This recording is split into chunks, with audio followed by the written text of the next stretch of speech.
If your question is about money, you've come to the right place. This is Investor's Guide. I'm Faye D'Souza. Before we go, so it's the weekend of red heart-shaped balloons and champagne. And if you are out celebrating your love for each other, here's how you can make it stronger.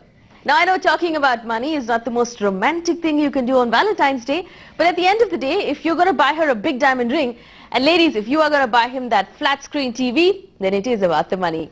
So our Valentine's Day gift to you: 5 financial commitments you should be making to your Valentine this year.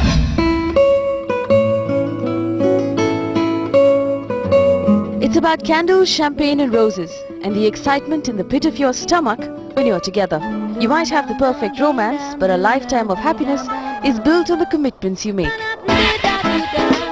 And while the Beatles might have said that all you need is love, building a life together will also call for a strong bank account. When most of the people are actually during Valentine's Day just talking about eating out and having a candlelight dinner, maybe some people should spend time, maybe 1 hour during that day, and start talking about finances, start talking about how they want to take their life together and build a much more rosier future for each other. And to make sure your finances are as rosy as your romance, here's what you can do. Sit down and have a discussion. Tell your partner everything about your finances, how much you earn and spend, how many bank accounts and loans you have, and where you've invested your money. Being honest to each other is the best commitment that any couple can make to each other on this day. And when we say being honest, I think most of the couples always do talk about being honest to each other, but they don't really talk about being honest to each other on the financial side. And if we look at finances is something which is going to help them structure their dreams together. So they should, at the first step, be honest to each other on their finances. Talk about your hopes and dreams for the future and then set some common goals. Decide when you plan to buy a car, a home, when you expect to have children, and when you plan to retire.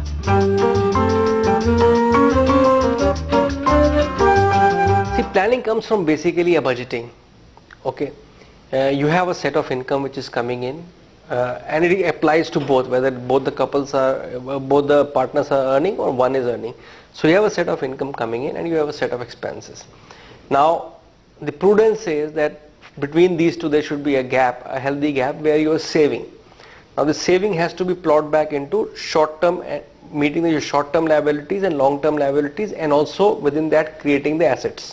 Once you've set your goals, make a plan about how much you need to save and invest to meet those goals, and then accordingly set aside a monthly budget for expenses. Include your household expenses, shopping, credit cards and movies, and then stick to that budget. The budgeting exercise definitely should be a collective exercise where, both the spouses need to sit down and understand what the source of income is for each of the spouses and where that money is to be used going forward. I think in this, the very, very important factor is the power of compounding. The couple has to realize the power of compounding and has to start saving early. When they start saving early, the small saving done in the initial years makes a huge balance for the long term. Whereas if you delay building these savings, it only increases the amount you have to save every month to build a certain copper. Now, even if you have a foolproof financial plan, none of us can predict the future. So you need a contingency plan to protect you. You need insurance. So you start with life insurance. Insurance is something that needs to be bought to be able to take care of all the financial resources that your surviving members of the family need in case you're not around. If you get married to somebody who's not earning for himself or herself, then they are dependent upon you as far as their financial resources are concerned, as far as their expenditure is concerned. Next, make sure both of you have enough health insurance. The second one is around the health insurance bit, because anything else which can, apart from life, which can come between achieving your goals is if there is a illness, and any kind of an illness like that can actually make a huge damp into the financials of the entire family. So I think the health insurance is the next critical thing that they need to do. Your next step is to insure your assets like your home and your cars.